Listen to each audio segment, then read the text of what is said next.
Et on va profiter de ce samedi matin pour s'offrir une petite séance de remise en forme plutôt ludique. À l'occasion de la commémoration des événements de mai 68, on s'est intéressé à un sport très à la mode à l'époque. Oui, je parle du hula hoop et devinez quoi? Eh bien oui, il redevient tendance en s'offrant bien sûr un petit lifting.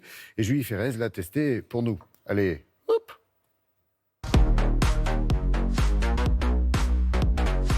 Bonjour à tous, aujourd'hui je suis ravie de vous retrouver. Je teste un cours de cerceau, ça s'appelle le hoop tonic. C'est un petit flashback aux années 68 où le hula hoop était très à la mode. Tout a commencé là. Une association d'idées dans une tête pensante et le cerceau allait changer de main, saisir la sœur aînée, puis gagner la famille tout entière. Et voici New York, Londres et maintenant Paris en proie au hula hoop. Ça remonte à l'ère égyptienne apparemment. On a déjà retrouvé des traces de hula hoop. Et puis après, la version qu'on connaît nous, c'est revenu à la fin des années 50. Et donc là, il y a eu vraiment le début du hula hoop aux États-Unis. Des styles s'affirmaient. Le style abondant pour personnes gourmandes.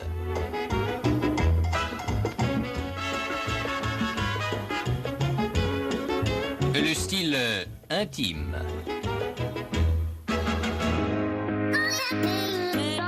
Là on est parti petit échauffement. On imagine qu'on veut dessiner les contours du cerceau. Et on sent que ça chauffe. On travaille les obliques. Et surtout, ça travaille beaucoup sur le placement. Hanche droite devant, hanche gauche. C'est de la remise en forme avec cerceau. Donc on est vraiment sur la base du fitness avec des exercices basiques qu'on peut retrouver notamment dans les salles de sport ou dans certaines disciplines. Et on va les reprendre avec le cerceau pour essayer vraiment d'ajouter un travail supplémentaire, que ce soit au niveau des bras ou de la sonde abdominale. Là, on passe aux choses sérieuses parce que ce sont des très grandes fentes et ça va cramer les jambes. Alors il faut un cerceau particulier pour le fitness parce que ça se distingue de la hoop dance qui est la danse avec cerceau.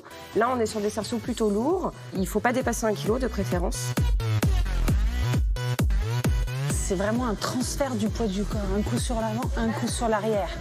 Gros travail de synchronisation et toujours prendre le temps. Parce que si on va trop vite, le cerceau il tombe, mais elle maîtrise quand même. On est parti avec les tiens, allez! Il n'y a pas de contre-indication, c'est un sport assez doux qui peut être pratiqué d'ailleurs sans impact. À chaque fois, il y a des niveaux de difficulté pour les exercices. On est parti à tribord. La promesse, c'est d'affiner la taille, de gagner en endurance, en souplesse et en coordination. Allez, on serre les abdos, on serre. Ok, là c'est la fin du cours, on fait le stretching, les étirements, c'est hyper sympa parce que c'est avec le cerceau. Vous l'aurez bien compris, le hoop tonic est accessible à tout le monde. Un petit peu d'assiduité, vous allez bouger et surtout affiner votre taille de guêpe. Et quand vous aurez quelques minutes à tuer,